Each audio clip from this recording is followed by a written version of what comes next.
해가 있으니까 신이 생기고,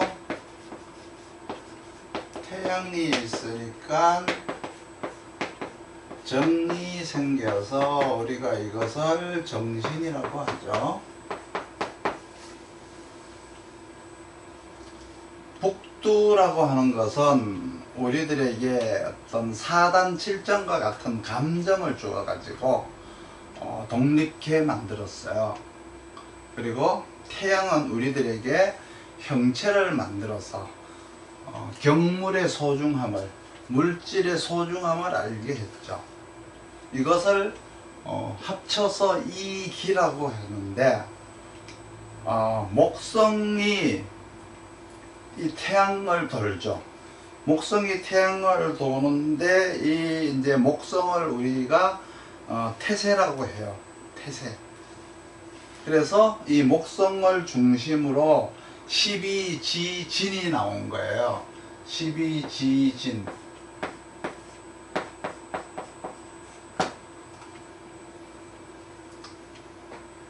지구가 태양을 도니까 1년이 생겼어요. 그리고 4계절이 생겼죠. 그러니까 12지진이 나온 것은 이거는 뭐예요? 목성의 주기에서 나온 거예요. 그리고 1년이라고 하는 것은 1년 4계절이라는 게 있죠. 4계절이라고 하는 것은 지구가 태양을 도니까 나온 거예요. 그래서 1년이라고 하는 것은 지구가 공전을 하는 시간을 말하는 거죠.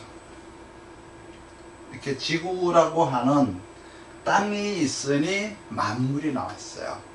그래서 춘하에는 초목이 나오고 추동에는 곡물이 나왔죠. 그래서 사람이라고 하는 것은 우주를 닮아서 북두와 태양을 닮았다. 그래서 북두와 태양을 닮았다. 목성의 행동을 따라서 지구의 시간을 지켜가면서 만물을 기르고 가꾸니, 간목을 기르고 을목을 쓰니, 경금을 기르고 신금을 쓰니, 어찌 인간을 만물의 영장이라 하지 않을 수가 있겠는가? 곧 북두칠성하는 그 북두를 닮은 우리는 만물의 쓰임을 알고, 태양을 닮은 우리는 만물을 쓰는 거예요. 그래서 쓰임을 아는 것과 쓰는 것은 다르다. 태양을 닮은 우리는, 그리고 목성을 닮은 우리는 큰 계획을 세운다. 그래서 대계라고 하죠. 대계, 큰 계획을 세운다. 10년 계획을 세운다. 그렇죠? 그리고 지구를 닮은 우리는 소계라고 해서 1년 계획을 세우는 거예요. 작은 계획을 세운다. 그것은 바로 을목의 쓰임을 말하는 거예요. 간목은 기르는 거죠. 간목은 기르는 것이고 을목은 쓰는 것이다. 경금은 기르는 것이라면 신금은 쓰는 것이다. 그러면 을목은 쓰는 것이죠. 우리가 입은 이 옷이 을목이에요. 물건을 집었으면 이것은 을목이 되는 거예요. 쓰는 거니까. 자식을 낳고 기르고 가꾸었으면 써야죠. 손자를 낳는데 써야 되는 거죠. 이거를 학자들은 곡이라고 해요. 곡. 그러니까 곡한 것이 직해야 된다. 아까 감옥할 때도 했던 말이죠. 옹골차다라고 표현한 것은 부드럽게 유연성 있게 쓰라는 의미가 들어있어요. 쓰다라는 말이 나오기까지는 북두에서 시작을 하고 태양에서 생겼으니 우주가 생겼다. 그래서 사단칠정이라고 하는 주작에서 이제 조선 성리학으로 발전을 했는데, 국리는 우리가 하는 이 생각, 이거는 북두를 담게 하고, 경물은 태양을 담게 할 것이다. 그래서 시간이라고 하는 태세, 즉 목성의 주기, 이 목성의 주기를 닮아라. 그리고 하루하루의 일과는 연에 따르라. 지구의 공전에 따르라 그랬어요. 북두를 닮게 하는 것과 태양을 닮은 것은 다른 것이다. 요즘 말로 이걸 이제 정치라고 해요. 취기라고 해요. 취한다. 취하는 기운이라는 거죠. 취기.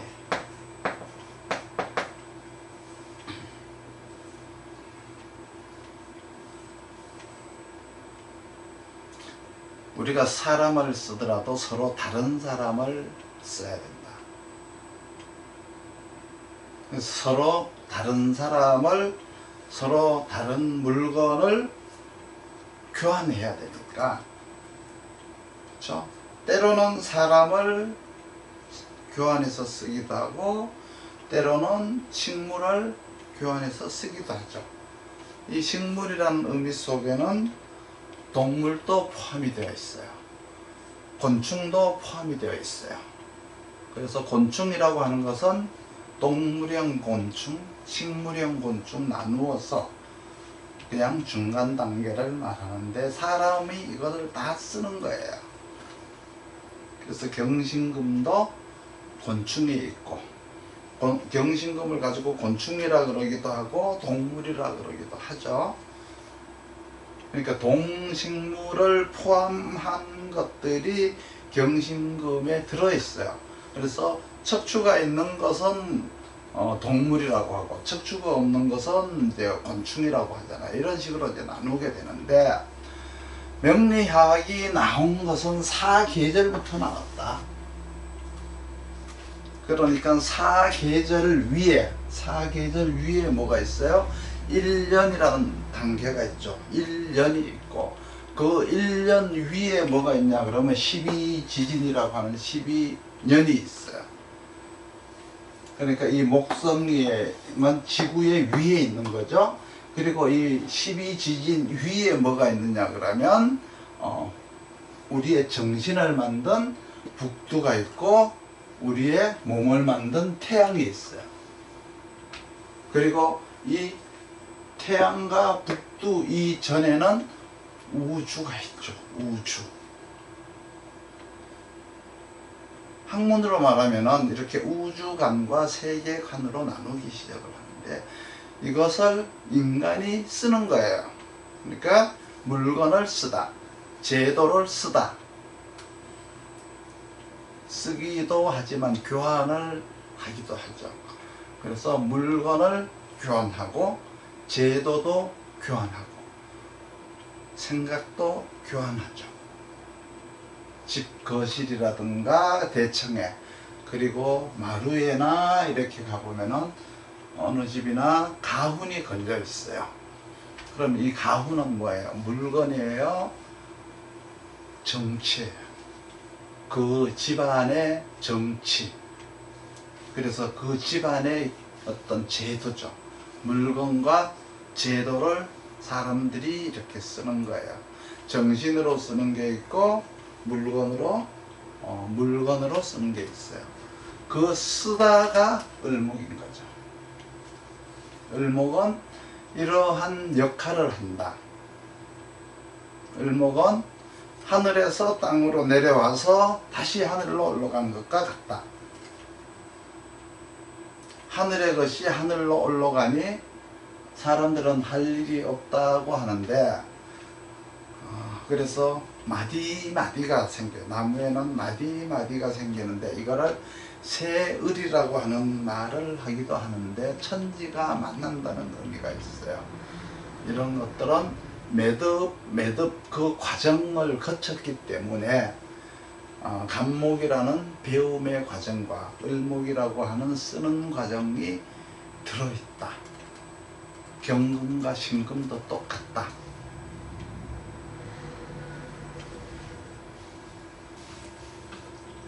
그래서 을목을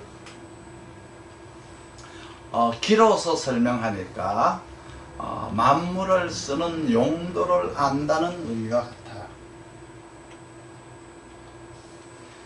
정이라고 하는 것은 육체와 같고 신이라는 것은 마음을 말하는데 이런 정신을 쓴다는 거예요.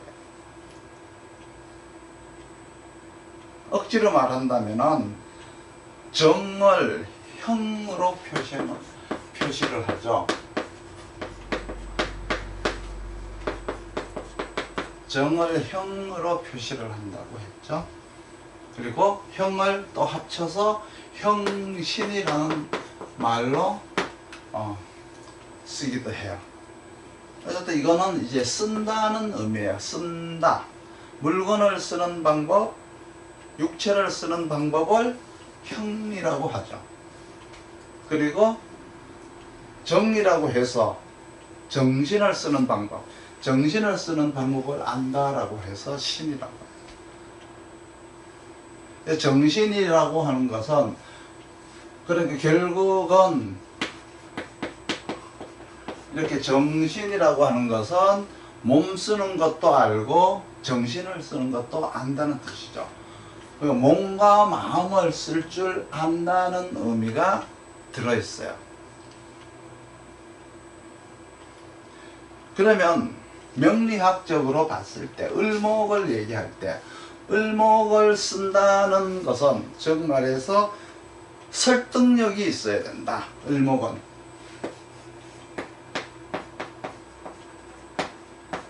을목의 대표적인 건 설득력이에요. 설득력이 있어야 된다.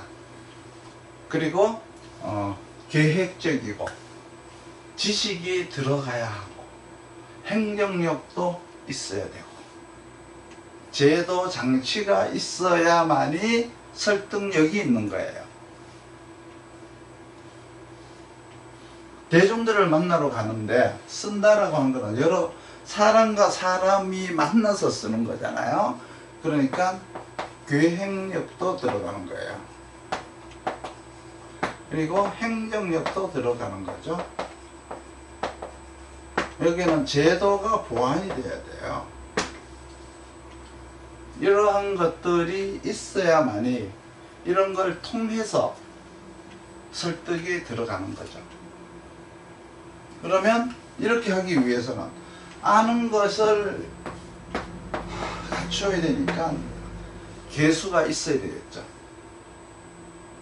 그래서 을목이 계수가 있다는 것은 즉 내가 무언가 아는 것이 있다는 뜻이고, 그렇죠? 또 간목이 있다는 뜻이에요. 계수가 있다는 얘기는 간목의 과정을 거쳤다는 뜻이에요. 그리고 병화가 있다는 것은 쓸 수 있는 행정력이 있다는 뜻이죠.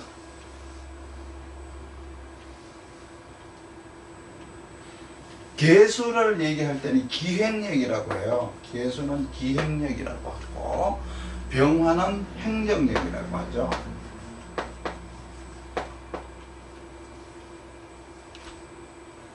그 을목이라고 하면 기획력과 행정력을 다 갖추고 있다는 거, 다 알고 있으니까 이걸 가지고 설득력 있게 말하는 거예요. 그래서 계수의 알을 기획력이라고 하고 병화의 알이라고 하는 것은 어떻게 활용해야 되는지 아는 행정 능력이라고 말씀하시면 되죠. 그래서 계수와 병화를 합하니까 운영 능력이라고 해요. 계수와 병화를 합하면은 이거를 운영 능력이라고 하죠.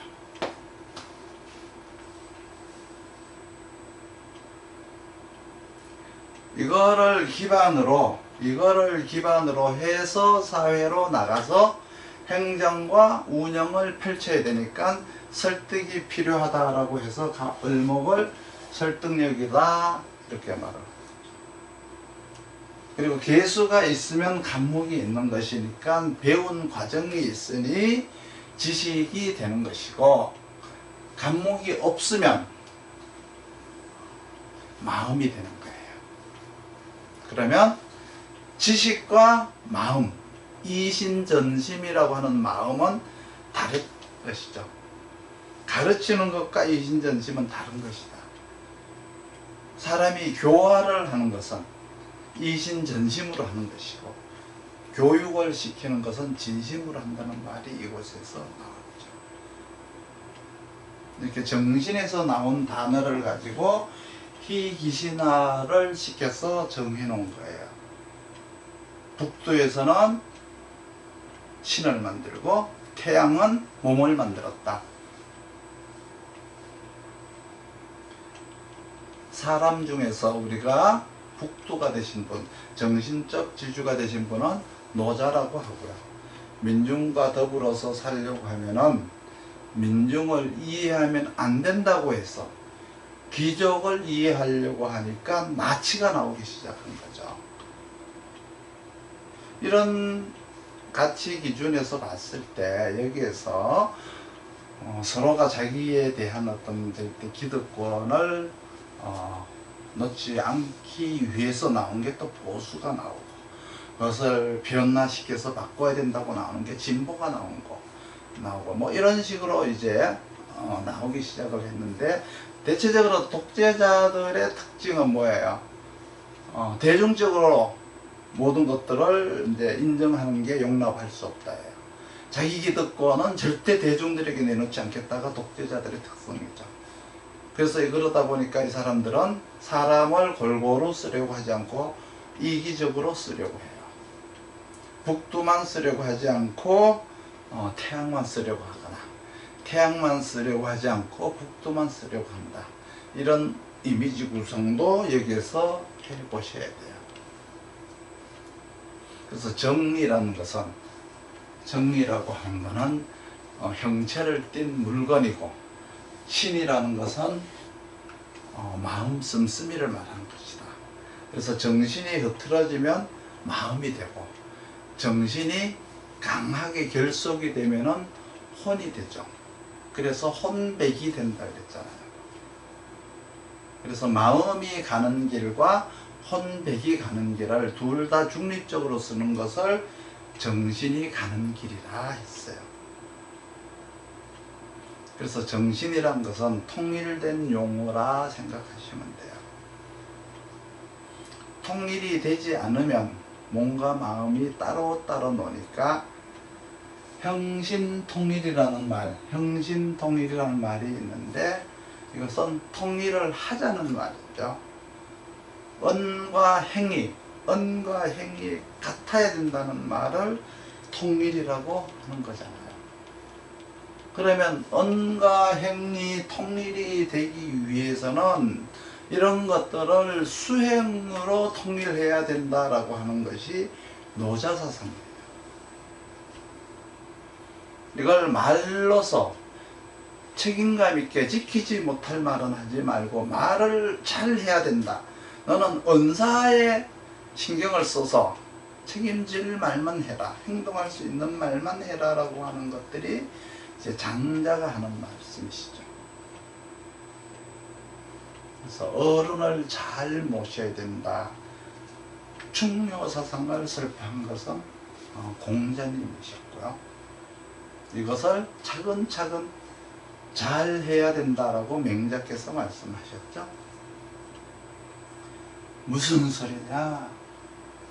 천하는 칼로서 통일해야 된다라고 하는 것은 한신, 그리고 그 밑에 장명과 유방이 있었어요. 그리고 이 모든 것들은 하나의 이념으로 통해야 된다라고 하는 것이 이제 레닌이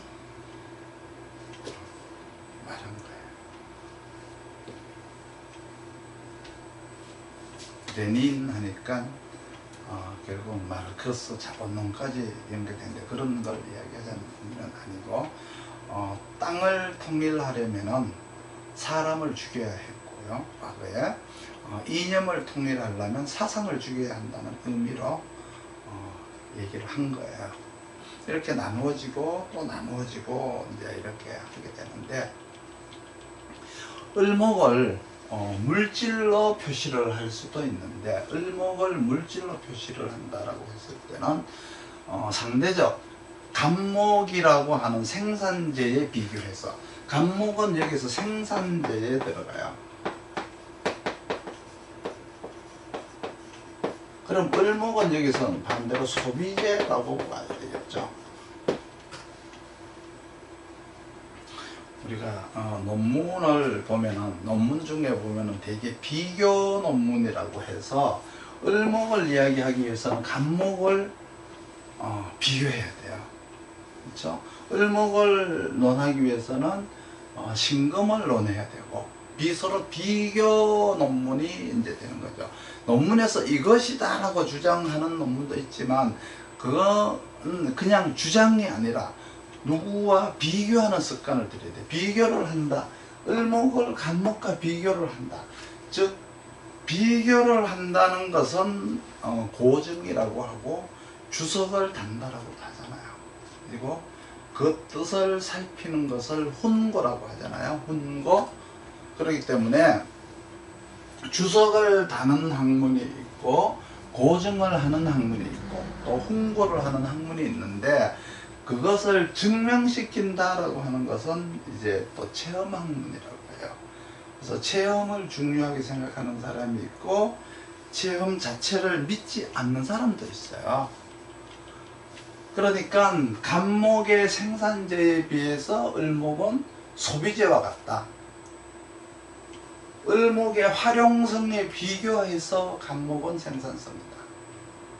간목에 비교해서 경금은, 경금에 비교해서 신금은, 을목을 비교해서 신금은 이렇게 공부를 하게 되면은 논리적으로 잊어먹지를 않아요. 통변이 생각나지 않을 때 논리로 통변을 하라. 그런 뜻이죠.